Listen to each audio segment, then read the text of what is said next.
In this video, I'm going to present you with a complete repertoire as black against 1d4.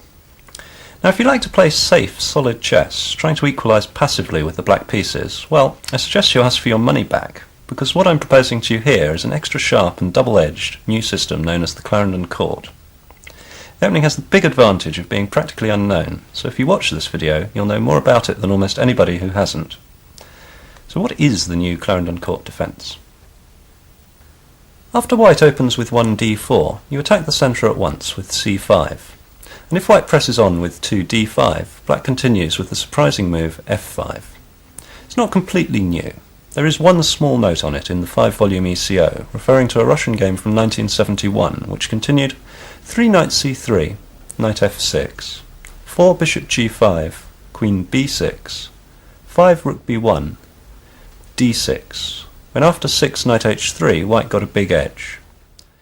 My new idea is to play 5 h6 instead of 5 d6, so that if white takes the knight, then black can recapture with the queen and keep his pawn structure intact. This is the main line, which I'll be looking at in detail later.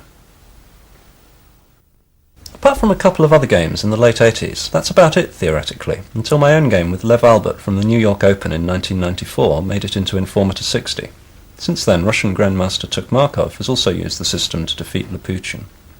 One word of warning: with a brand new super sharp system starting on move 2, there's always going to be some danger. You can't have everything. Black can get a weakness on the e6 square, but I believe this to be quite manageable, and you should get plenty of counter chances. I've played the defence a number of times already in tournaments this year, and on every occasion I've gained time on the clock, and none of my opponents, including 2 Grandmasters, have been able to refute the opening. I've also analysed it at home, of course, and I'll be showing you plenty of original analysis as we go along. Incidentally, Fritz 3 has been unable to find anything wrong with it either. In fact, against Fritz on a fast Pentium computer, I usually get completely winning positions out of the opening with black. I don't always win them, but that's another matter. After d4, c5 is the move I'm recommending. The most aggressive white reply is d5, which is almost certainly the critical move. And now we're already in the Clarendon Court. Black plays f5. There are 3 approaches that white can try when you play this opening. You can attempt to blast you off the board immediately with moves like e4 or even h4. There is the positional approach with g3, fianchettoing the king's bishop. And there is the sharpest and most critical line: 3 knight c3, knight f6, bishop g5. Finally, after c5, white does not have to advance the d-pawn. You have to be ready for passive moves like e3, c3, or knight f3, or for the slightly more aggressive e4, or even for d takes c5. But none of these moves pose a real threat, and I'll be giving you a fairly convincing way of dealing with them.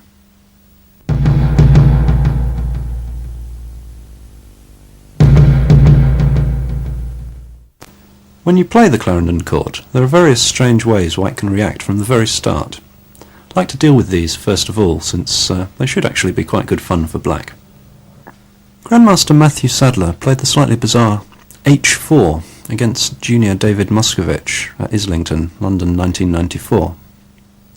After knight f6, h5, he went on to win an amusing game. But I don't believe that losing so much time in the opening pushing the h-pawn can be a good idea for white. Moscovich played e6, but I think a much better move is b5, preparing to round up the d5 pawn with bishop b7. I think black is fine in this position. The advanced h-pawn is looking a bit irrelevant, and white has already got some problems defending his centre. Against the Dutch defence, white sometimes likes to gambit a pawn with e4, which is known as the Staunton gambit. Similarly, in the Clarendon Court, white can try to play 3 e4. It's certainly more dangerous than h4, I think. Black must take it. F takes e4. White continues knight c3, and black should play knight f6. This is what happened the first time I played the Clarendon Court proper. at the New York Open in 1994. There were already several possibilities for white here. My opponent, J. Eugene Salomon, continued with bishop g5, d6, and now he wanted to get his pawn back, so he played bishop takes f6, and I recaptured with the e-pawn, and after knight takes e4, bishop e7,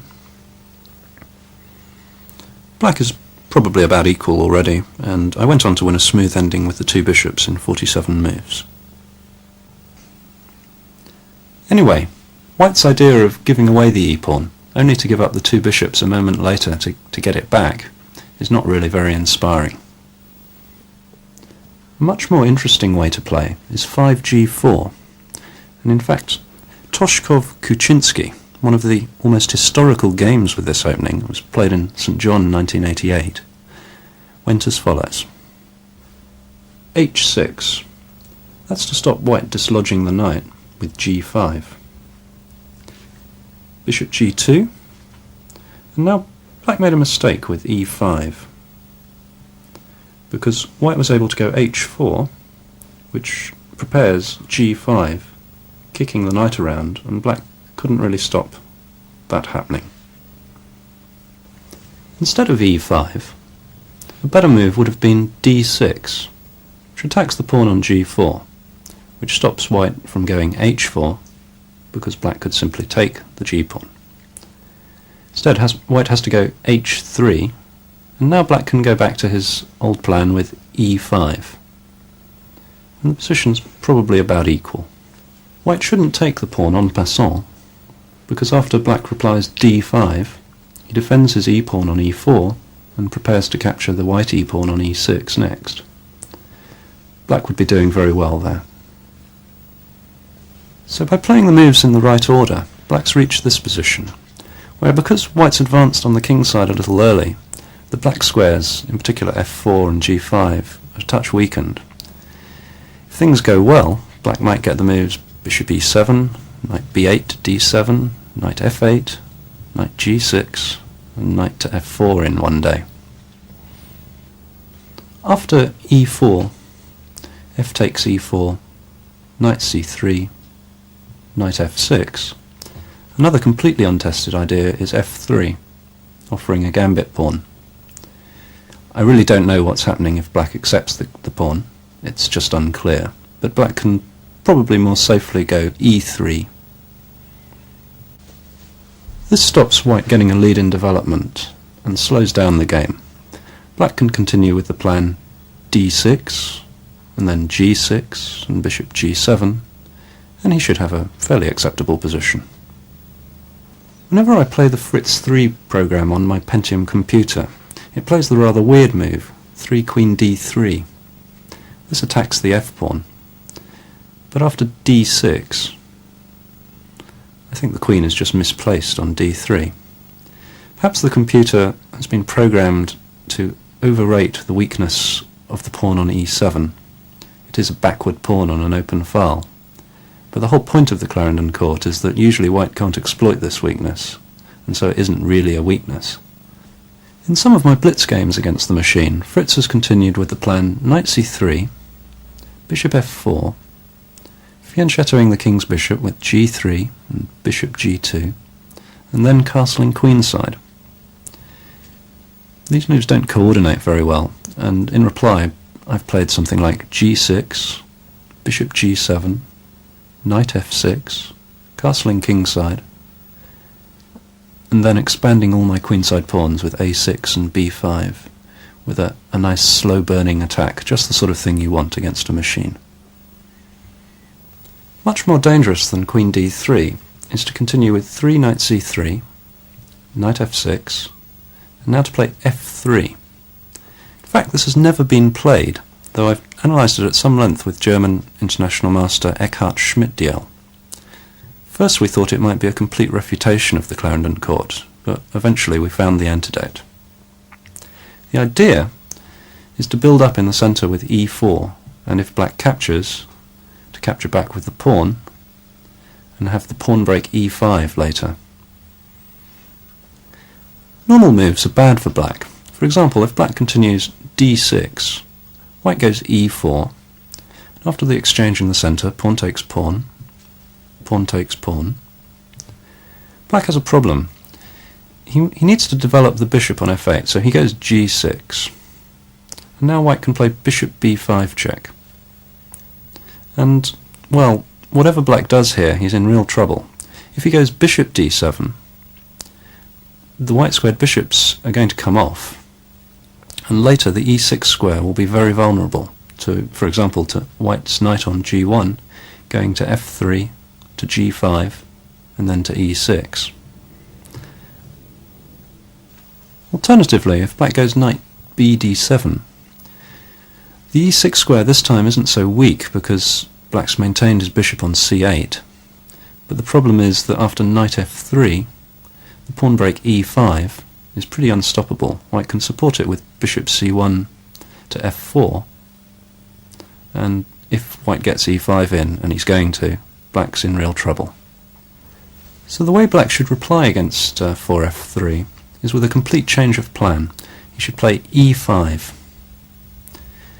Now the first point is if white captures this pawn en passant, d takes e6 en passant, black doesn't take back, he plays the slightly surprising move d5. And shortly he'll take back the pawn on e6 with his bishop.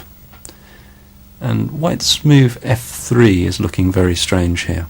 Black's got a pretty good game. After e5, white should play e4. Now, a normal looking move for black here is d6. This is actually a mistake. White can go bishop b5 check.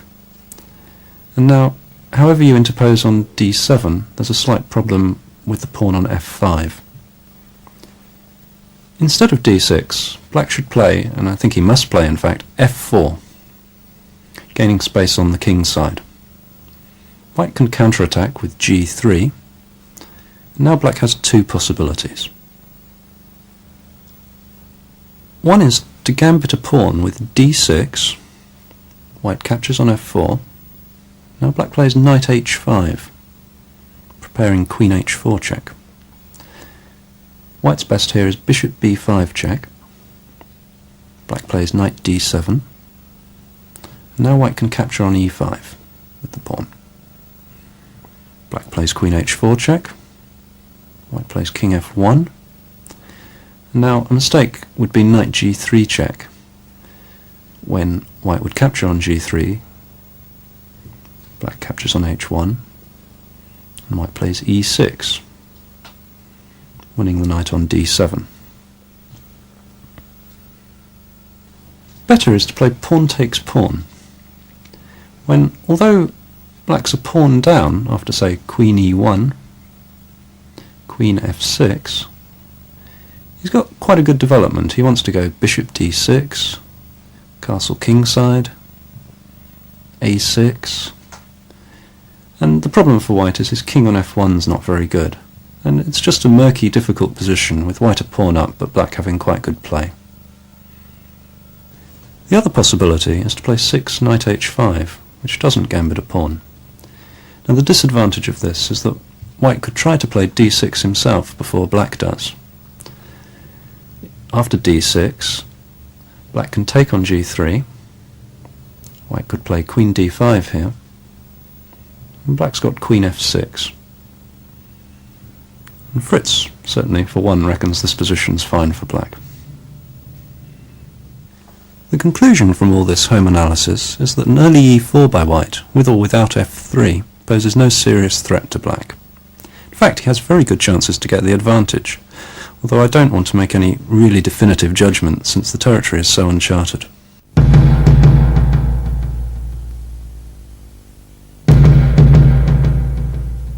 Now we're going to look at what happens if white plays positionally, by fianchettoing his king's bishop with g3. It's most flexible to play it at once, leaving open the option of whether to play c4 or just to play knight c3, leaving the c-pawn at home on c2. In these lines, the play is similar to the Leningrad Dutch, only with c5 and d5 thrown in. As in that recently popular opening, black gets a weakness on e6, but the big question is, can white exploit it? After a few typical moves, for example, knight f6, bishop g2, d6, knight c3, g6, knight f3, bishop g7, we see what we mean about this weakness on e6. It's right in the middle of the black camp and rather out of reach of most of white's pieces.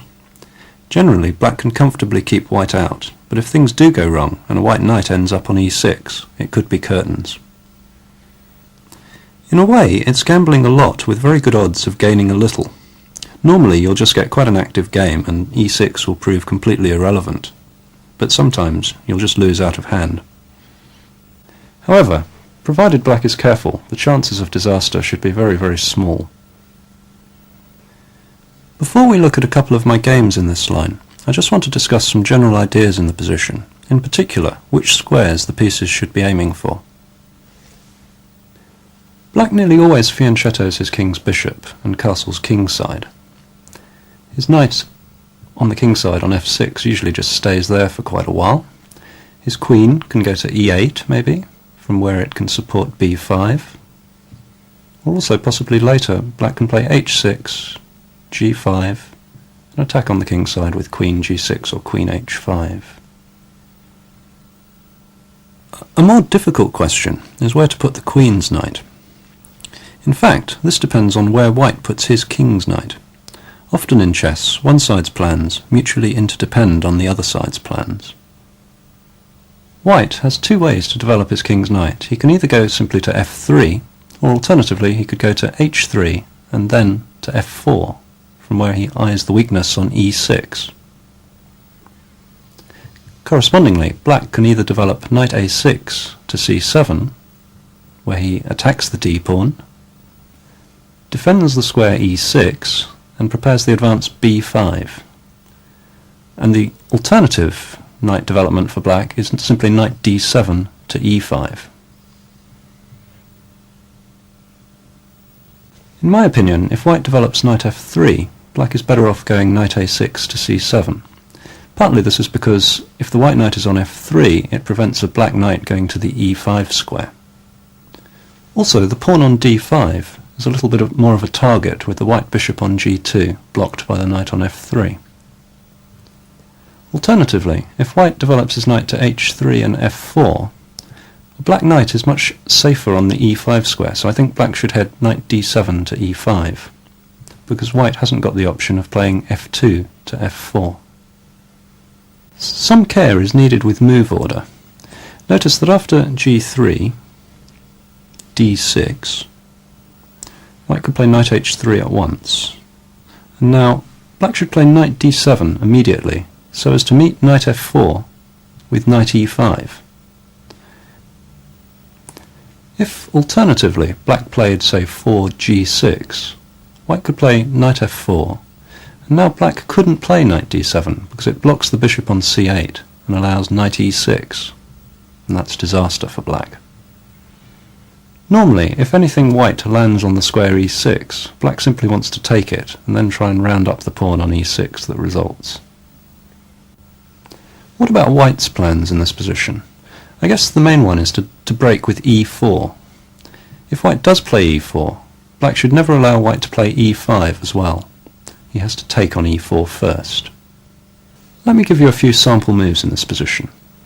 Bishop g2, knight f6, knight c3, g6, now white plays e4. Here, white isn't threatening e5 yet, so black can simply develop bishop g7. Now, if white takes on f5, the general rule in the Clarendon court is never to take back with the g-pawn. This would be a horrible positional mistake. Bishop takes f5 is much better and leads to an active game. A lot of general comments, but it really is difficult to give precise moves when both sides' plans are so dependent upon each other. What I'm going to do now is show you two complete games, one where white played c4 and one where white just played knight c3. This in fact was the move chosen by candidate Grandmaster Keith Arkle in a game we played just yesterday, that is, the day before I recorded this video. I replied with knight f6, and white fianchettoed his bishop with g3. I played d6. White completed the fianchetto with bishop g2, and I fianchettoed my bishop with g6. White now played e4. This is a position we were looking at earlier, in fact. I replied bishop g7, and white chose to take on f5. E takes f5. Now, of course, I didn't break my general rule. I took back with the bishop. Bishop takes f5. White continued knight ge2. Now there is the familiar problem of where to put the queen's knight, whether to go to d7 or to a6. I chose a6 because if knight d7, then white could try h3, and if knight e5, white can push back all black's pieces with first g4, bishop d7, now f4, hitting the knight. Now white was a bit worried about the possibility of knight b4 hitting the sensitive c2 point, so he played the move a3 to prevent this, but this gives black a little bit more time to continue with his plan of knight c7, which is what I played. White castled, and now I had a decision to make, whether just to castle or to exploit the opportunity to play b5. In fact, that's what I did, b5. White replied b4. Now this move prevents black's further expansion on the queen side, and it also threatens to go b takes c5, d takes c5, d6, winning the exchange since the bishop on g2 hits the rook on a8, and the knight on c7 is attacked. However, I ignored this threat and simply castled. This was on the grounds that if white continues with bc5, dc5, d6, I could simply take on d6, e takes d6, and if bishop takes a8, queen takes a8, and on general grounds, the white squares around the king are so weak that black has good play for the exchange. If, for example, queen takes d6, black could play knight f e8,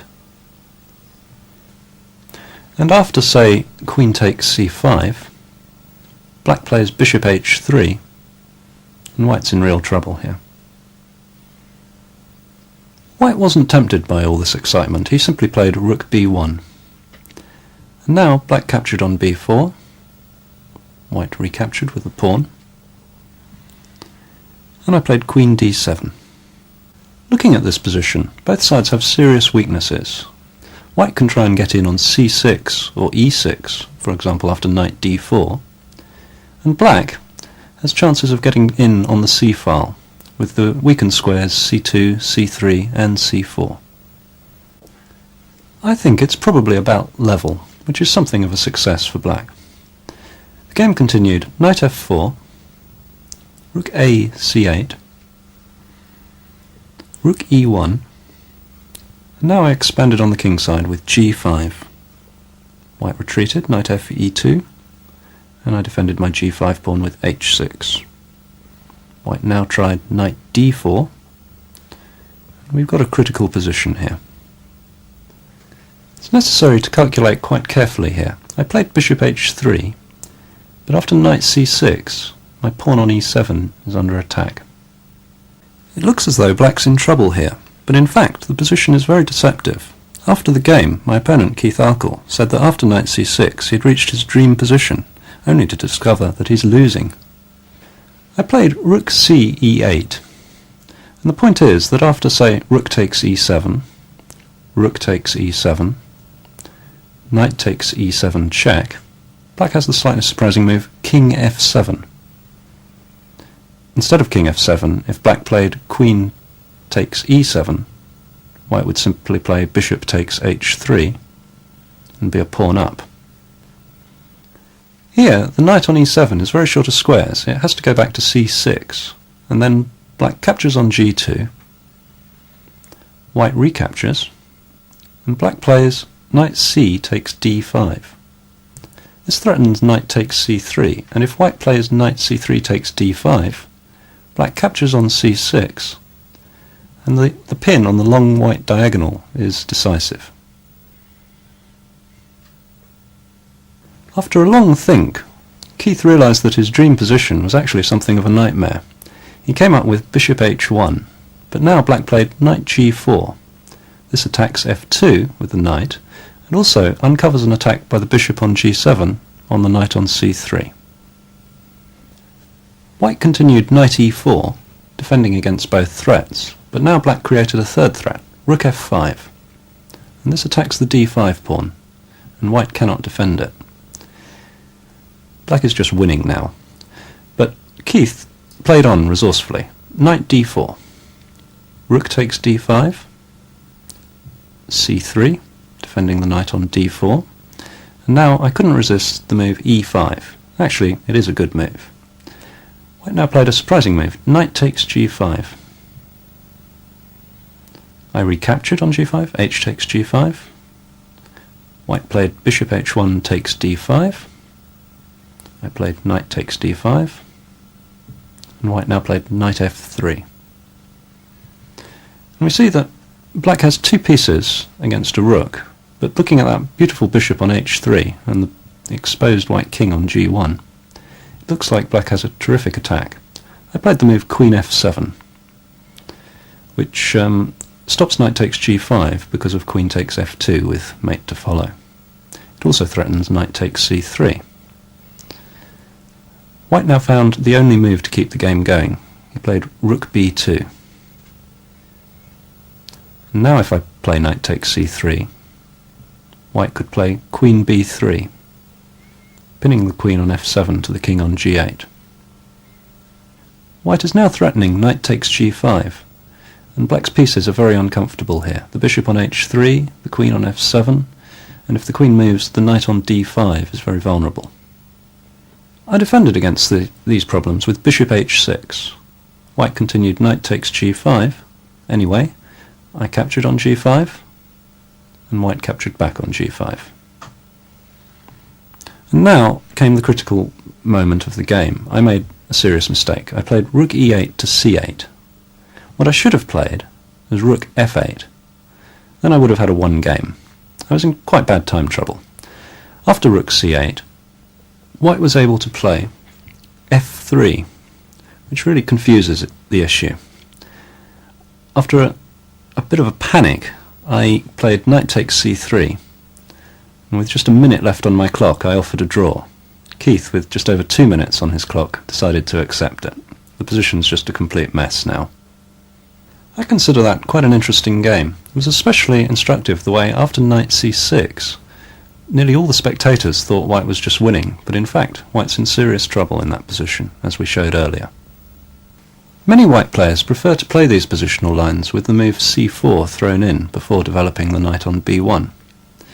My game against B. Marshall, earlier this year, 1995 that is, continued knight f3, knight f6, and now white played c4.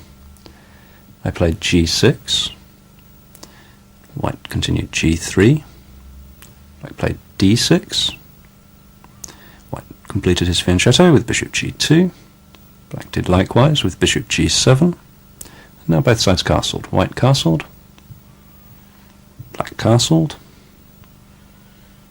Finally white developed his knight, knight c3, and I decided to go on the a6 to c7 route, knight a6. White played a3, possibly unnecessary. I continued knight c7, and now white broke with e4. This threatens the positionally crushing e5, so I had to stop at that with f takes e4. White continued knight g5, and I played bishop f5, and he captured the e-pawn with the knight on g5. Knight g takes e4. I continued queen d7.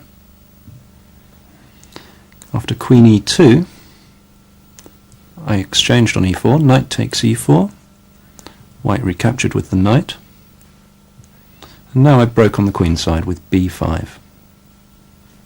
This is a typical break in the Clarendon court. It often activates the rook on a8 along the b file. White responded very badly here. He went knight d2. This awkward little move prevents the development of the bishop on c1. and I continued just rook f7, preparing to double on the f-file. White now wants to play b3, but there's a problem in that the bishop g7 would capture the rook on a1. That explains the ugly-looking move rook a2. It's preparing to go b3. I played b takes c4. White recaptured with the queen. And now I exploited the problem that White has along the diagonal a2 to g8 by playing the move e6. This is another typical pawn break in the Clarendon court. You get rid of your weak backward pawn on the e-file and attack the white centre. It doesn't often happen, but when you can get it in, it's useful. Here, White can't capture on e6, because after bishop takes e6, there's major embarrassment for White. Look at his silly rook on a2. Instead, he played b3. I captured on d5, e takes d5. White had to capture back, he went bishop takes d5. And I captured on d5 with the knight, and White captured with the queen.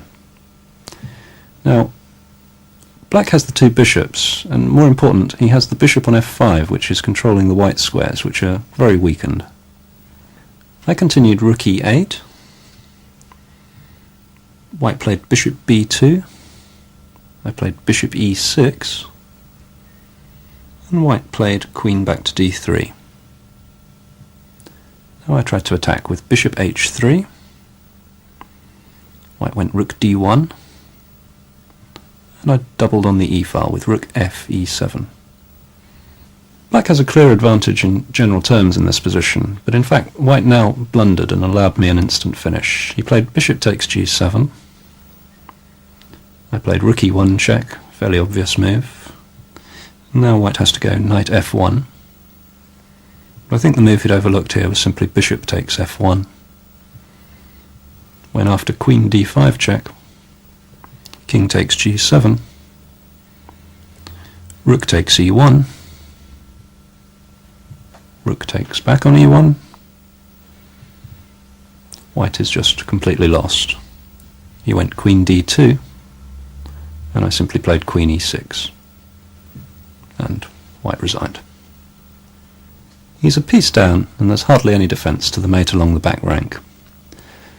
Not a particularly good game by White, but it's typical of just how badly even quite good club players will play when faced with a new and original situation, which is exactly what you give them when you play the Clarendon court. In conclusion, I think these lines where White plays positionally with g3 are quite okay for Black. He gets a serious weakness on e6, but usually this proves to be inaccessible, and Black can develop active piece play. Typically in these positions he castles, plays queen e8, and he can look to play either b5 or possibly h6, g5, and queen h5, with something of a kingside attack.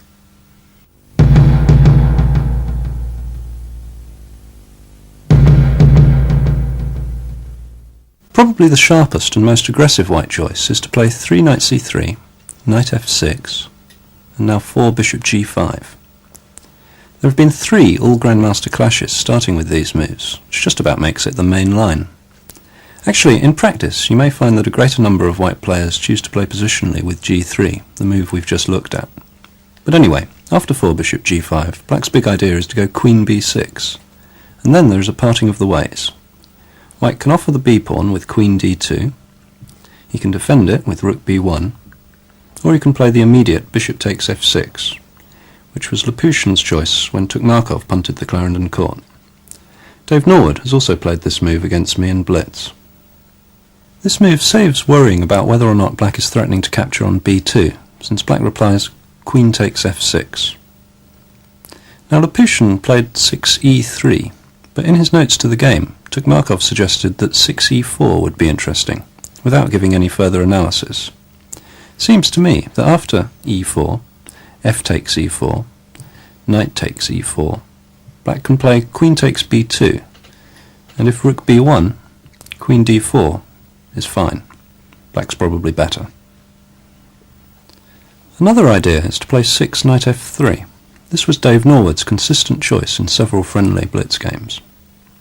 After 6g6, white continues e4, black takes, f takes e4, white recaptures, knight takes e4, and if queen takes b2, 9 rook b1 is very dangerous since white gets a big lead in development. After a couple of setbacks with this, I graduated to the more sophisticated g5. White played e4, and after g4, 8e5 loses a pawn to queen g7, since when the knight on f3 moves, say to d2, black can simply play queen takes e5 check. If instead white plays 8 knight d2, black plays d6, and after e takes f5, bishop takes f5, white can play bishop b5 check, to which black plays with another typical move of the Clarendon court, king d8. Sometimes the king can be quite safe on the c7 square. I think black's doing fine in this position. He has active play with the two bishops, and, well, it's a very double-edged game. Returning to the Laputian-Tukmakov game with 6e3, black played g6, which is in fact inaccurate, since it allows white the option of playing d6 himself. But it didn't matter, since white played bishop c4, and black sorted out the problem by playing d6. This is what he should have done last move, when it's very probable it would have transposed back to the game. After 7 bishop c4, d6, 8 knight ge2, black should not play bishop g7, since then white would play knight f4, and if black plays knight d7, white can play knight e6. Tukmakov realised this. He played the more accurate knight d7, so as to meet knight f4 with knight e5. Black's fine in this position. He exploited the two bishops to win a good game in 50 moves. The old ECO recommendation is 5 rook b1, and the new move now is to play h6. In this position, Pettersson played 6 bishop d2 against me when we played in Sicily in 1994. Afterwards, he admitted that the move g6 by black now would give him a comfortable Dutch-type position, probably comfortably equal. However, in typical Clarendon court fashion, I'd gained over half an hour on the clock, and I was feeling a bit too ambitious. Instead of g6, I tried e5, and after e4, I made another mistake by taking on e4. I should have played f4 instead. The game continued knight ge2, bishop e7, knight g3, I castled, and white played the move knight f5, and I lost a horrible game in 28 moves, and I'm not going to show it to you. Anyway, it's clear that bishop d2 isn't a move to worry about, since black can reply g6 with a fine position. Instead, white should play bishop takes f6, when black replies with queen takes f6, and white plays e4. Now black should play d6. I think the position's just very unclear. Black has the two bishops, but white has a slight initiative, and also e6 is weak, as is traditionally the case with this opening. It's very double-edged. Probably more critical is Lev Albert's choice of 5 queen d2, which leads to similar positions, so let's move on and look at that. It's a brave move, since white has to worry about black taking the pawn on b2. Actually, I decided this was a bit too risky. You win a pawn, but white gets the initiative. Instead, I played the move h6. White captured on f6, and black recaptured with the queen, not ruining his pawn structure. White now castled queenside. Instead of that, he could try the move e4, in which case black would take, white would recapture, knight takes e4, and now black can take on b2. And after rook d1, black plays d6, white can try the tricky little move queen e2. This threatens the rather cute knight takes d6 check. However, black can sidestep this in typical Clarendon court fashion with the even sneakier move king d8. I think black's doing rather well here. Anyhow, after white's choice of castles queenside, I played d6. White then went e4. Now white's got to react a little bit violently here and try and open up the position before black's two bishops become a serious factor. White's chances of advantage lie in a quick development. I played g6. The move g5 would have been another option. White continued bishop b5 check. And again, black has probably three options here actually. He could play either bishop d7 or king d8, which is interesting as usual, or the move I played, knight d7. After e takes f5, the game continued queen takes f5. White played bishop d3. I retreated with queen f7. White now tried a subtle move, knight b5, to which the only reply is king d8. There we are again. White played knight f3. Black replied bishop g7. And White brought his last rook into the game, rook h e1. And Black played rook f8. It's an interesting position. The black king is in the centre, but the two bishops are very important, and White's options are limited. He has very few ways to bring his pawns into play. He's got to do everything with pieces. He played king b1, and I played g5. Probably it was better to play a6, in fact. After 16 rook e4, I played queen f6. You've seen the threat, I hope. On b2. White played c4. Now I played queen f7. Now you may wonder why I've played queen f6 and then back to f7. Well, the reason was to force the move c4. This may seem a peculiar objective, but in fact it takes the square away from the white knight. After a6, knight a3, c4 would have been a nice potential square for that knight. Also the bishop on d3 is blocked by the pawn. White played rook d e1, and I used my key square on e5, knight e5.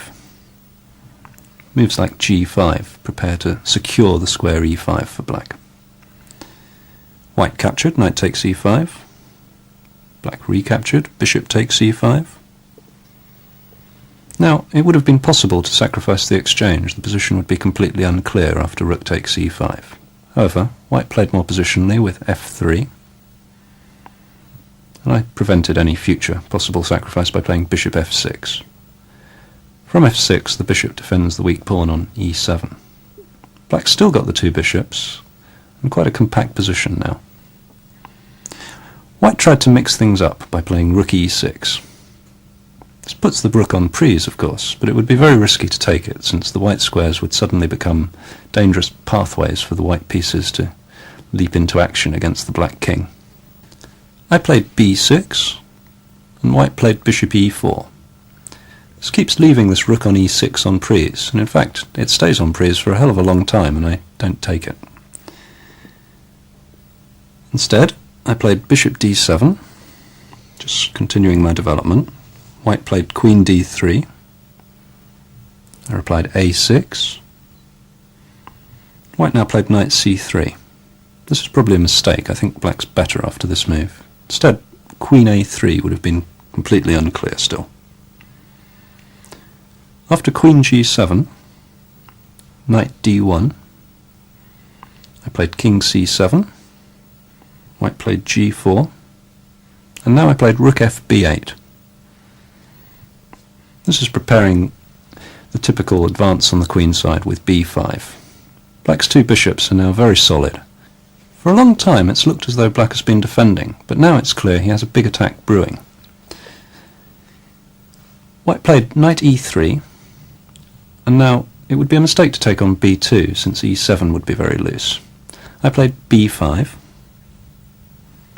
White played queen a3,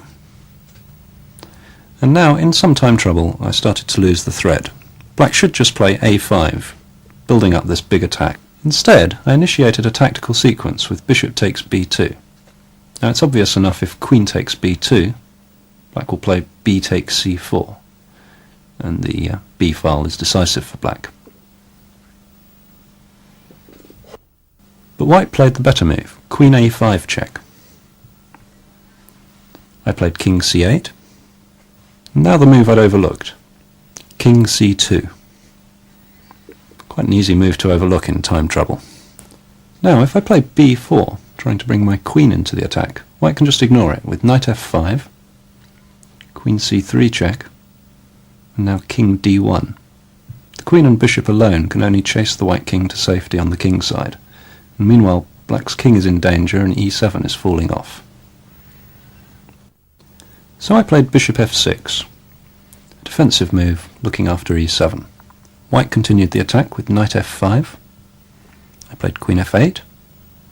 White now played bishop d3. This uncovers both rooks attacking e7 now. Finally, I played bishop takes e6. That rook's been on prise there for 12 moves. That might be some sort of record for an ongoing exchange sacrifice. White recaptured, rook takes e6. And I tried to simplify now with queen d8. White realised he shouldn't exchange queens and retreated, queen e1. And in return for the exchange, white has a real attack here. I played b takes c4, and I was banking on the variation knight takes d6 check, which would be a mistake. Black recaptures on d6, e takes d6. White can now win the black queen with rook e8, but black gets a fantastic position after c takes d3 check, king takes d3, bishop e5, when he'll have two rooks and a bishop against a queen and a completely won game. Instead of that, white played the excellent move, knight takes e7 check, which I'd completely overlooked. I have to capture back, bishop takes e7, and now a sort of quiet move, bishop f5. Now I have to run with my king. King c7, only move. Rook takes e7 check, king b6, a4. And although I've messed this game up, turning a one game into a completely unclear position, it's probably still equal before my next time trouble blunder, which was the horrible move queen h8. The only move instead of that was to play a5, which would have been unclear. Now white can play a5 himself, and indeed he did. a5 check, and I had to resign, since if I play king b5, bishop d7 is checkmate. This was actually the stem game renewing interest in the Clarendon court. Defeat cost me over $500, but the game was so interesting and spectacular that I hardly noticed. From a theoretical point of view, white needs to find an improvement in the chaotic early middle game, since as it went, black definitely got the advantage.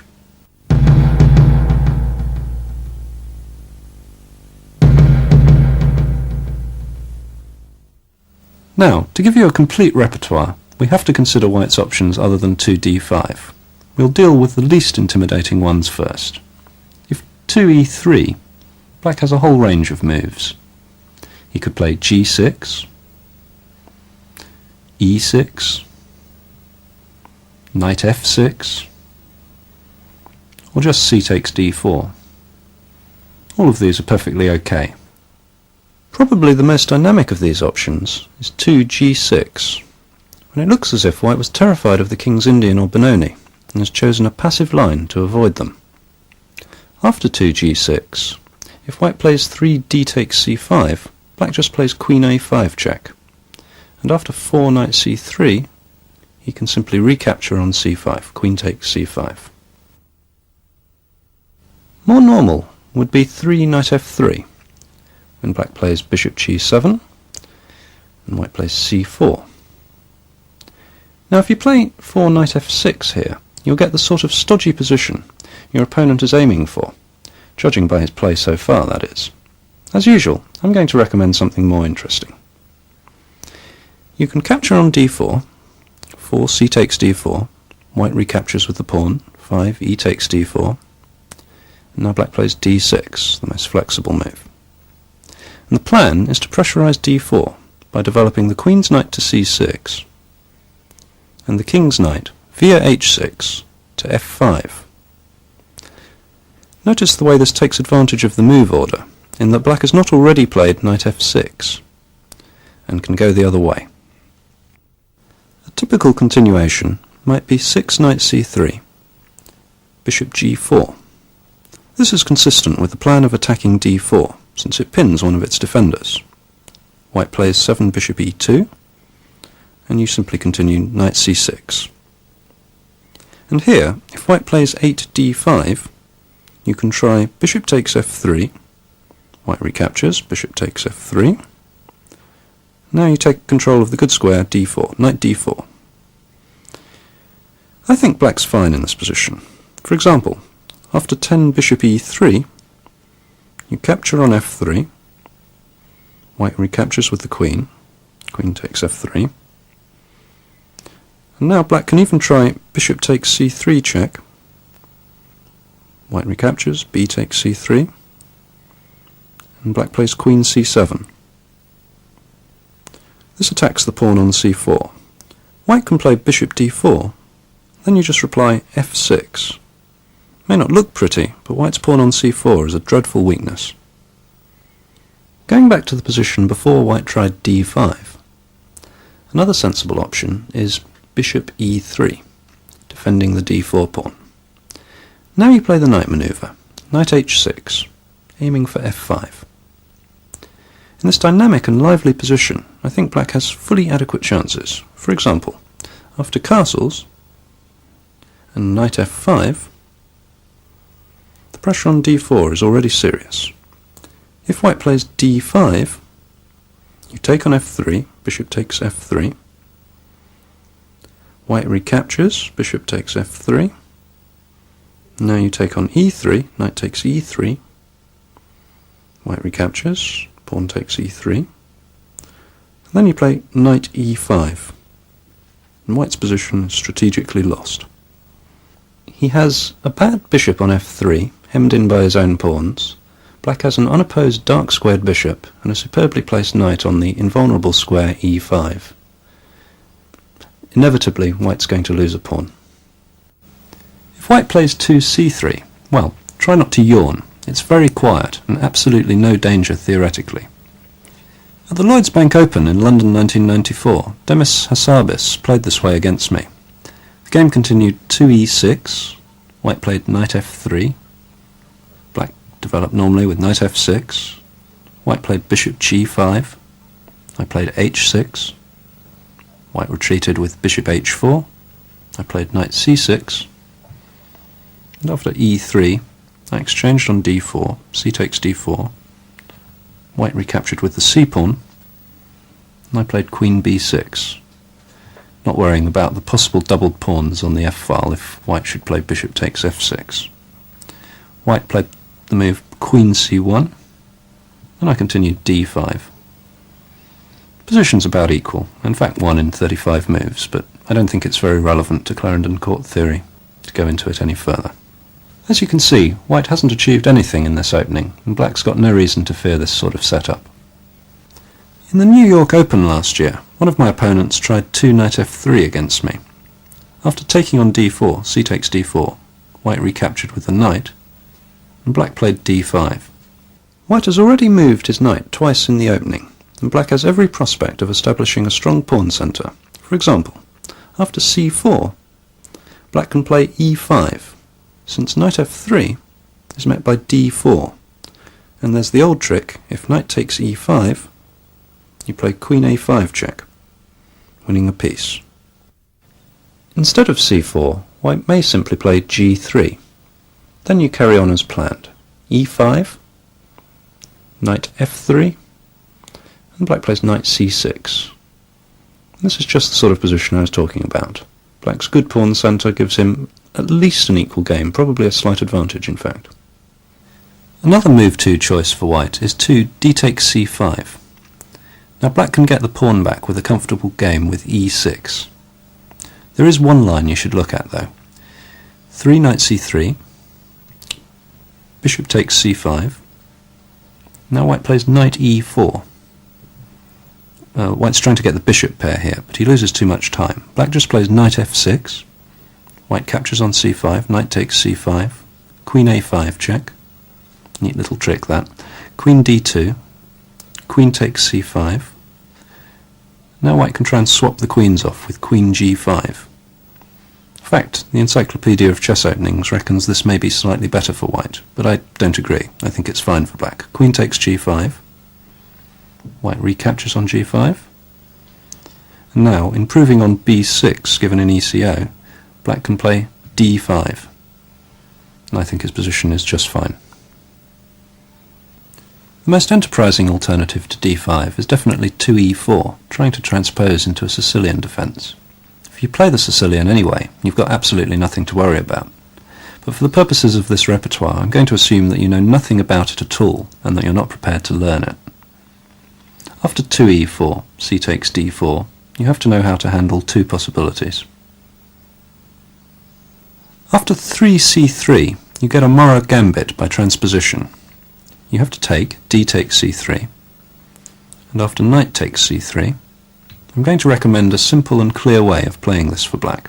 Knight c6, knight f3, d6, bishop c4, e6, white castles, black develops the bishop, bishop e7. The secret to this system is to remember to delay the development of the king's knight. This takes the sting out of the Mora completely. After queen e2, black goes a6, white plays rook d1, now bishop d7, you're planning to play rook c8, white goes bishop f4, now you play e5, white plays bishop e3, and finally knight f6. And because of black's move order, he has a comfortable position. If the knight was on f6 earlier, white could have played the bishop to g5 without losing time. The other option for white is to play knight f3, aiming for an open Sicilian. But black can avoid mainline theory and exploit the strange move order in either of two ways. One is to play 3a6, with the idea of 4 knight takes d4, e5. Now, in the normal O'Kelly Sicilian, after 1 e4, c5, 2 knight f3, a6, white can avoid all this and play the simple move 3c3. But with this move order, black doesn't have that problem. The other line, which I would play myself, is 3e5. Spot the trap. If knight takes e5, black has queen a5 check. Whoops. The best move is 4c3. And this time, if you take on c3, white gets a good Mora. But black plays 4, knight c6. And this is actually quite an active move. The main idea is that after 5 pawn takes pawn, black replies e takes d4, white goes knight takes d4, and black plays knight f6, attacking the e4 pawn. After knight c3, black plays bishop b4, with active piece play. White cannot both defend e4 and leave black with a weak d-pawn. I think it's about equal after 8, knight takes c6, d takes c6. Instead of taking on d4, white can try the interesting move 5 bishop c4.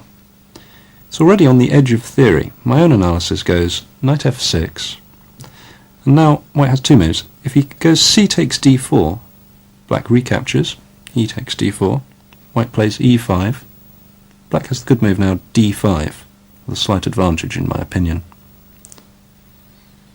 Or, after 6 knight g5, black plays d5, white captures, e takes d5. Now black shouldn't capture back with knight takes d5 because of queen f3. Instead he plays knight a5, and after bishop b5 check, bishop d7, queen a4, I think the best move here is b6. Now white can capture on d4, c takes d4, black recaptures, e takes d4, and if white castles, black just plays bishop e7, and if bishop takes d7 check, black can take back with the knight, knight takes d7, and he has absolutely no problems. Even if you don't play the Sicilian, I think you've got absolutely nothing to worry about. These lines seem fine for black. In my opinion, only 2d5 represents a real threat. The above analysis is enough to turn the Clarendon Court into a complete repertoire against 1d4. So there you have it. You now know practically all the theory there is, and you've seen most of my home analysis too. I hope you're feeling confident enough to give it a try. There are several positive factors to encourage you. It has real surprise value. It completely disorientates opponents, so you should gain plenty of time on the clock, and it will probably be several years before it becomes mainline theory, so throughout that period you'll have a knowledge advantage over every new opponent that you play.